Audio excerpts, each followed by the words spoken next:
二卡伦超帅气晋级，男主与邪士的顶上对决，小桃与大蛇的最终博弈。嘿，大家好，我是天成，今天来继续聊动画档案档第15话，大蛇篇终于进入白热化的阶段，但坏消息就是下集应该就结束了。这集除了精彩打斗，还有男女主违停的戏码，然后没意外的话，下集还有更多闪光画面。OP 里的某个眼镜视角画面就要出现了，而抢先看的部分就到这里，下集终于就能看到最新的集数。当初看电影时，端在这里真的是有够难受，直接在火山爆发前戛然而止，是想逼死谁啊？最后本集最强的是男主的眼镜能扛下任何超规格伤害，虽然第一季就展现过擦一擦就修复的超能力，事到如今应该是不需要惊讶才对。那今天就来解说动画原作间的差异以及一些感想，还没看前一集的可以先去看看哦。那影片开始前，如果喜欢这种影片就喜欢订阅分享全都按起来，手机有热推功能也欢迎大大热推一下。我有做很多木偶或青油猪头少年相关的影片，举凡人物解析、动画解说、原作解说等，以及一切包括档大档动画解说，有兴趣的都可以看看。真喜欢的话也可以超级感谢，我也超级感谢的。那就这样子咯，我们开始吧。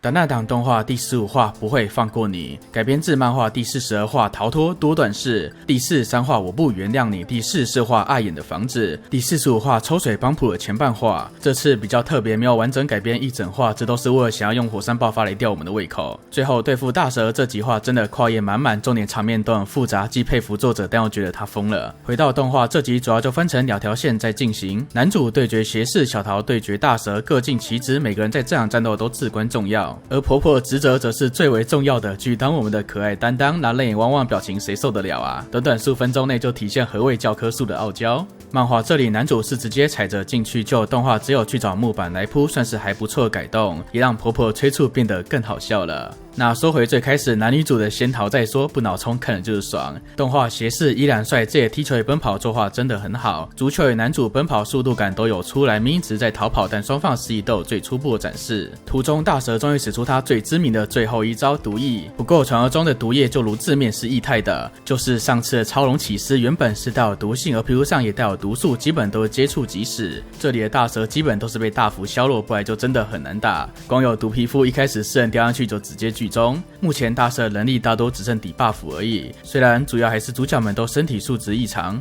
之后男主提到地底人与地底兽 UNA 都怕阳光，原来是抢先体验无限城之战的部分。地底兽 UNA 就是指那些栖息于地底的未确认生物，而地底人就是最为广泛的都市传说。各地都有不同版本传说与信仰，主要来自古代对地理世界未知所做的想象，认为地球中心是空的，里面可能存在一个智慧文明，而且普遍认为科技水平是高出许多的，拥有不为人知的力量与知识，甚至操控着人类世界命运。有些说法是他们是外星人，从死前来到地球，最后转为地底生活；另一种是曾经人类存在过高等文明，但最后灭亡，而那些幸存人类躲到地底生活，是个充满各种想象，非常好拿来创作题材。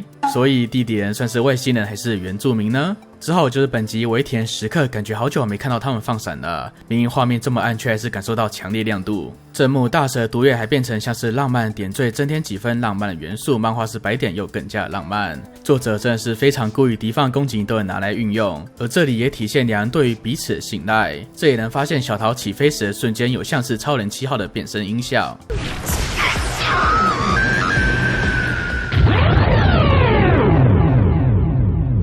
真的是非常细节致敬的，很容易就会错过。连动作也是超能力霸王飞行时的姿势，虽然正常应该都会摆这动作。后面小桃警戒大蛇时，也是使用艾梅利姆光线的手势之一，甚至连7号的必杀技手势都有了。飞行这里，我想说这样就骨折，那前面的战斗大概都不知道10几次了。之后就来到本集的重点之一，男主与邪士的对决。话说漫画邪士头上有颗不明白球，那应该就是他的足球吧。随后就是超刺激的打斗，作画与分镜真的很好，这里一样还原了漫画超水的跨页。基本上都遵照着漫画战斗，但其中依然有加了更多创意的衔接。导演访谈中有提到，这季相较第一季，漫画每个分镜间的衔接会加入更多自己的巧思与创意。第一季大多还是只用较为保守合理的方式去衔接，这季似乎会有更多大胆尝试，就非常期待会是如何。我是蛮乐见做出有别于漫画的感觉，目前动画确实都太忠于原作，虽然没什么不好，但也渴望能从动画上获得新鲜感。像这段在建筑内奔跑场面就超帅，这是动画的优势之一。想到这里里场景一张张画就对动画师无比的敬佩，而动画也展现斜射足球并非只能物理上去踢，还能够透过眼睛直接控制球飞行轨迹，而斜射神情动画也有多了一些细节，像是这场战斗对斜射来说是在玩耍，而能发现在过程中斜射似乎有露出开心的神情，表示他非常乐在其中，享受这有人陪玩的乐趣。这里也能稍微了解到斜射对玩耍的认知。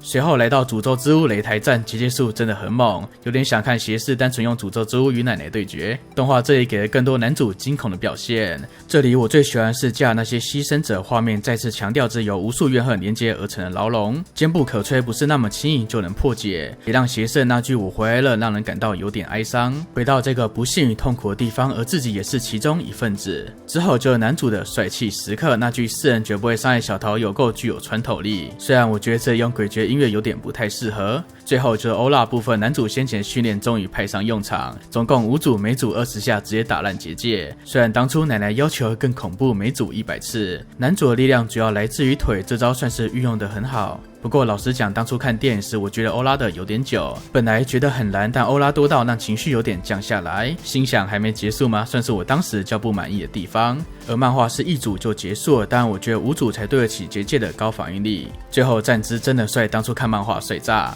这篇章的领域展开的色系真的很舒服，同样色域蓝紫色本身就属于中彩度的色系，再加上整体色调偏暗，所以较不会引发眼睛不适。而这次同个颜色也不会一直持续太久。这次战斗很多势均力敌的攻防战，所以会像战色游戏一样轮流覆盖彼此的颜色，不太会视觉疲劳，是颜色相对丰富的一集。最后来到小桃对付大蛇的部分，动画增加了小桃更为紧张的演出，提升张力。毕竟接下来要做的事真的很疯狂，并且不确定是否会成功，甚至还有可能波及到男主他们。小桃想要用火吸引消防队过来灭火，这样土壤就会变得潮湿。这部大多情况都是运用各种小知识来解决大问题。之后与小桃对话，警察就是被买通的那位，所以才会一直鸡同鸭讲，毕竟要袒护鬼头家。而小桃没有见过这警察，所以不晓得这件事。动画中了他有时是问那是什么，但漫画有明确说那是大蛇。话说小桃的能力真的很强，连消防车都抬得动。小桃表示吃我的消防车啦。最后随着大蛇灭亡，结果火山真的爆发了。难道这真的不是迷信，亦或是有更科学的说法？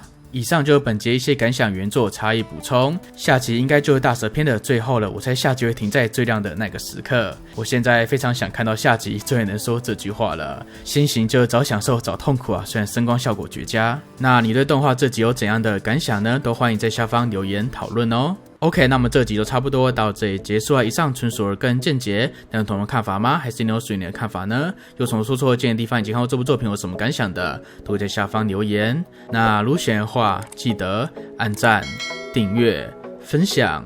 那我们下集再见喽，拜拜呀呀。